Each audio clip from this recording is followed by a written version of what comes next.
पाकिस्तान में electric SUVs का scene बदल गया है। पहले हमने BYD की एटो 2 और एटो 3 देखी और अब एक नया ब्रांड पाकिस्तान में एंट्री मारने जा रहा है। GAC एऑन वी EV है और लकी मोटर्स के थ्रू ये ऑफिशियली पाकिस्तान में एंट्री कर रहा है। स्पेक्स में ये दोनों बहुत अलग हैं, लेकिन प्राइस में हम आज अपनी प्रेडिक्शन देंगे और ये प्रेडिक्शन आपको बहुत मजे की लगेगी। एक नंबर बेस्ड ऑनेस्ट ओपिनियन, कोई बायस नहीं। तो शुरू करते हैं। पहले GAC एऑन वी जो गोंगजू मोटर कंपनी है, ये चाइना का फॉर्च्यून 500 कंपनीज में से एक है जो चाइना में टोयोटा और होंडा के साथ जॉइंट वेंचर्स चलाता है। पाकिस्तान में लकी मोटर्स ने गैग के साथ एक ऑफिशियल डील साइन की है और अब वो इसको पाकिस्तान में लेके आ रहे हैं। लकी मोटर्स को नए नहीं है, ये किया और पीजो को बड़ी अच्छे तरीके से चला रहे हैं और आप जानते हैं कि ये बहुत सक्सेसफुल हैं। दूसरी तरफ है बिल्ड योर ड्रीम BYD, ये मेगा मोटर्स कंपनी वाले पाकिस्तान में लेके आए हैं और ये बहुत से लोगों के ख्वाब पूरे कर रहे हैं।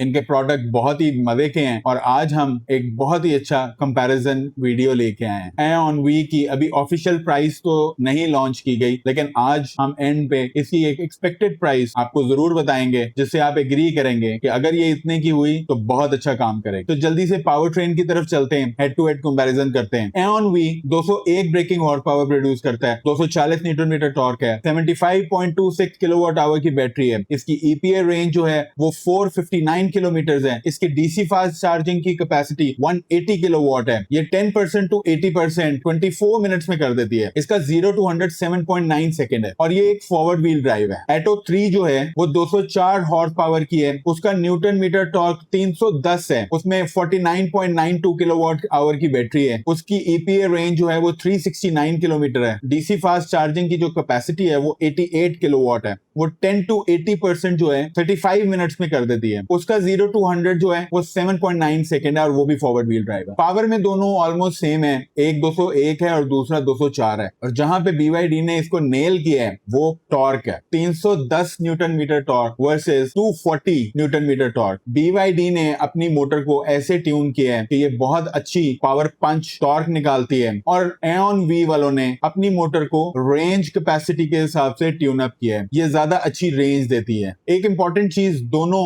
LFP केमिस्ट्री बैटरीज हैं, यानी ये पाकिस्तान के टेम्परेचर के हिसाब से परफेक्ट चॉइस है। ये 45 डिग्री में भी बहुत अच्छा काम करती है। ये हीट रेजिस्टेंस होती है और इसमें फायर रिस्क प्रैक्टिकली जीरो होता है। BYD blade battery technology use करती है और Aion V magazine battery 2.0 technology use करती है। BYD वालों ने नेल पेनिट्रेशन करके अपनी बैटरी को चेक किया और बहुत खूबी से उसका टेस्ट पास किया और एऑन वी वालों ने, गैक वालों ने इसको बुलेट फायर करके टेस्ट किया और उसमें भी पास कर लिया। एक छोटी सी टिप है कि बैटरी की हेल्थ लाइफ को अगर आपने बरकरार रखना है तो आप इसको 20% टू 80% पे रिस्ट्रिक्ट करके चार्ज करें, क्योंकि LFP बैटरी केमिस्ट्री में 3000 प्लस लाइफ साइकिल्स होते हैं। तो अगर आप 20 टू 80% चार्ज करेंगे तो वो ऐसे ही कंसिडर होगा 0.6 साइकिल आप चार्ज कर रहे हैं एक दफा में। इससे उस बैटरी की लाइफ डबल हो सकती है और ये 10 से 13 साल तक एक्सटेंड कर जाएगी। अब इसकी डायमेंशन की बात करें तो एऑन वी की जो लेंथ है वो 4605 मिलीमीटर है, जो कि 15.1 फीट बनती है। Width 1854 millimetre, height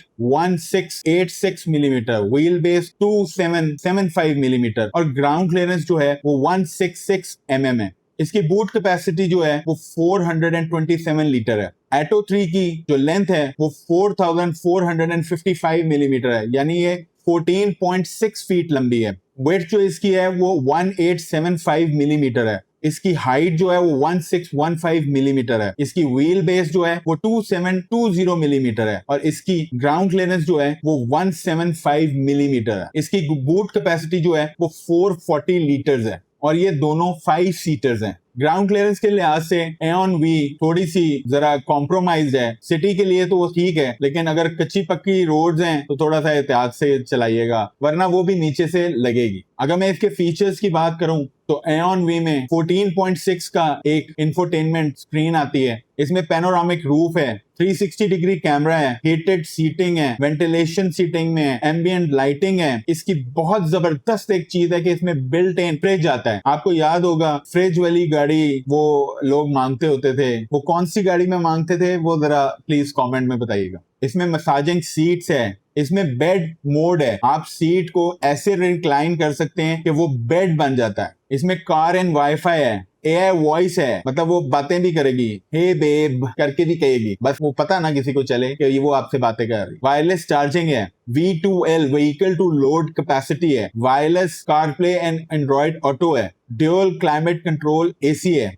blind spot detection है, इसमें 7 एयर बैग्स हैं और एडास के लेवल 2 के फीचर्स हैं। BYD ऑटो 3 में देख लें तो इसमें रोटेटिंग स्क्रीन है जो इसका ट्रेडमार्क है और वो बहुत खूबसूरत लगती है। पैनोरामिक सनरूफ है, 360 डिग्री कैमरा है, हीटेड सीटिंग है, एम्बिएंट लाइटिंग है, वायरलेस चार्जिंग है, व्हीकल टू लोड 2.2 किलोवाट है, एऑन वी में 3.3 किलोवाट था, wireless CarPlay and Android Auto है, ड्यूअल क्लाइमेट कंट्रोल एसी है, ब्लाइंड स्पॉट डिडक्शन है। इसमें एक बेहतरीन एक और फीचर है, वो NFC कार्ड की है। इसमें भी 7 एयर बैग्स हैं और इसमें भी एडास के लेवल 2 के फीचर्स हैं, मतलब adaptive cruise control, lane keep assist, हर चीज जो आपको एक सेफ्टी में मिल सकती है वो इन दोनों गाड़ियों में। अब आ जाए उसकी बात कर लेते हैं जो कि बहुत ही एक इंटरेस्टिंग और जबरदस्त चीज है, वो है रनिंग कॉस्ट। तो पेट्रोल इस हफ्ते 409 रुपए का हो गया है और अगर हम पेट्रोल गाड़ी इस्तेमाल कर रहे हैं SUV में जो कि 12 किलोमीटर पर लीटर देती है तो उसके हिसाब से तो 2000 किलोमीटर गाड़ी चलाने पे आपके 166.7 लीटर एक मंथ में पेट्रोल यूज होगा। 166.7 को अगर हम 409 रुपए पे मल्टीप्लाई कर दें तो ये 68,183 रुपीज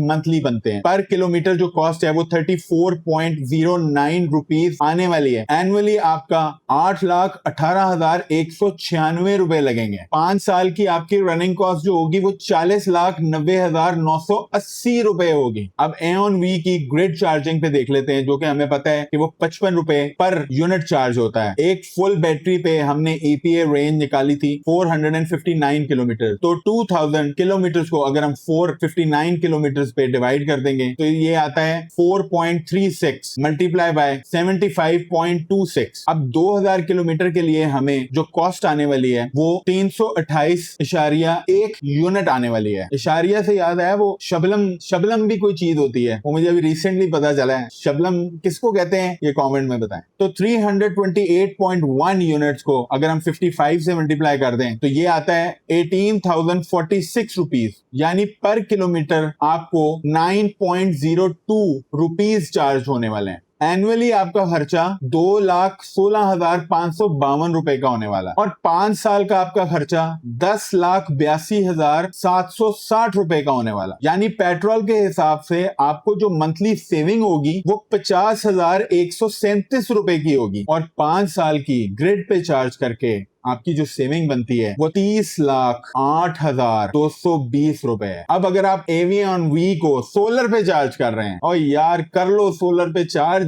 बहुत मजा आएगा। तो आपको सेम यूनिट्स चाहिए 2000 चलाने के लिए, 328.1 यूनिट्स आपको चाहिए 2000 किलोमीटर चलाने के लिए। और सोलर का जो यूनिट रेट चार्ज का होता है वो 2500 रुपए है, जिसके हिसाब से 8,203 रुपए पूरे मंथ का खर्चा है। पर किलोमीटर 4 रुपए 10 पैसे में आप गाड़ी चला सकते हैं। पूरे साल का खर्चा 98,430 रुपए है और 5 साल का खर्चा 4,92,150 रुपए है। यार मुफ्त है यार, ये मुफ्त है, यकीन करो। पेट्रोल के हिसाब से आपकी मंथली सेविंग जो होगी वो 59,980 रुपीज की है। 5 साल की आपकी जो सेविंग है वो 35,98,800 रुपए की है। यार 5 साल ये गाड़ी चला के एक छोटी गाड़ी और ले लेना यार पेट्रोल, अगर आपको बहुत ही शौक है पेट्रोल गाड़ी का तो ये 5 साल गाड़ी चला लो, एक आपकी ऑल्टो आ जाएगी, वो ले लेना साथ, फिर 5 साल बाद। अब एटो 3 की भी रनिंग कॉस्ट देख लेते हैं। इसकी बैटरी 49.92 किलोवाट आवर की और ये एक फुल चार्ज में 369 किलोमीटर चलती है EPA रेटेड रेंज के मुताबिक। अब 2000 को हम अगर 369 से डिवाइड कर दें तो इसका आंसर आता है 5.42। अगर हम इसको 49.92 से मल्टीप्लाई कर दें तो हमारे पास यूनिट्स आ जाएंगे कि 2000 चलाने में हमें कितने यूनिट्स चाहिए। तो इसका आंसर आता है 270.6 यूनिट्स। अगर हम 270.6 को 55 जो ग्रिड रेट है उससे हम मल्टीप्लाई कर दें तो इसका आंसर आता है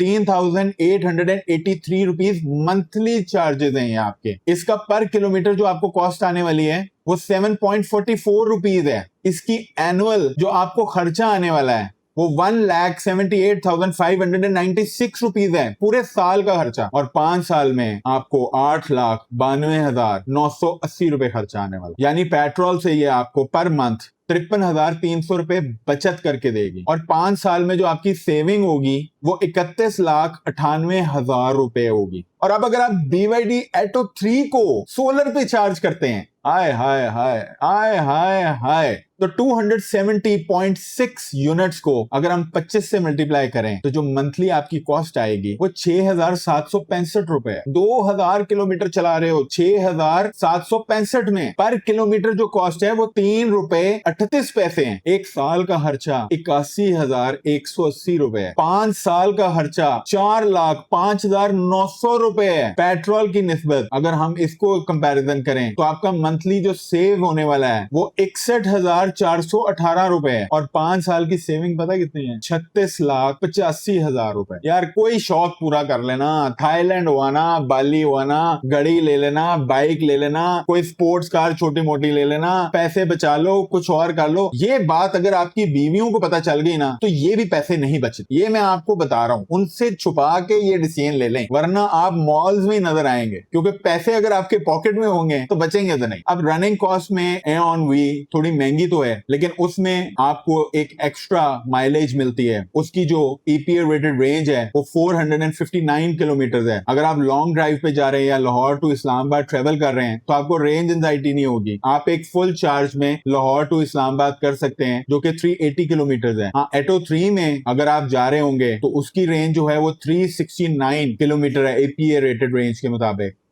उसमें आपको बीच में किसी भी एक क्यामो ताम पे रुक के उसको चार्ज करना पड़ेगा। अब सीधी बात करता हूँ, जो एऑन वी है वो BYD Atto 3 से ऑलमोस्ट बराबर है। रेंज ज्यादा है, 0 to 100 भी सेम है, फीचर्स भी बहुत अच्छे हैं, और गाड़ी डायमेंशंस में भी बड़ी है। लेकिन अगर आपने मार्केट में एंटर होना है तो कहते हैं कि पहले जो प्रोडक्ट बिक रही हो, अगर आपकी प्रोडक्ट वैसी ही हो तो आपको एक्सिस्टिंग प्राइस से थोड़ी कम प्राइस रखनी चाहिए। तो मेरा ख्याल ये है कि अगर ये लकी मोटर्स वाले इसको 85 से लेके 89.9 जो कि Atto 3 की प्राइस है ऑफिशियल, उसके इन बिटवीन कहीं रखते हैं तो इस गाड़ी का बहुत अच्छा स्कोप है। अगर ये Atto 3 से 1 रुपए भी इन्होंने ऊपर निकाला तो ये गाड़ी नहीं चले। इनके डायमेंशंस बड़ी है, इनकी रेंज ज्यादा है, लेकिन BYD का जो ट्रस्ट है और BYD का जो पूरी दुनिया में नाम है वो छोटा नहीं है, और उसके साथ आपने कंपीट करना है तो ये बहुत बड़ी बात होगी।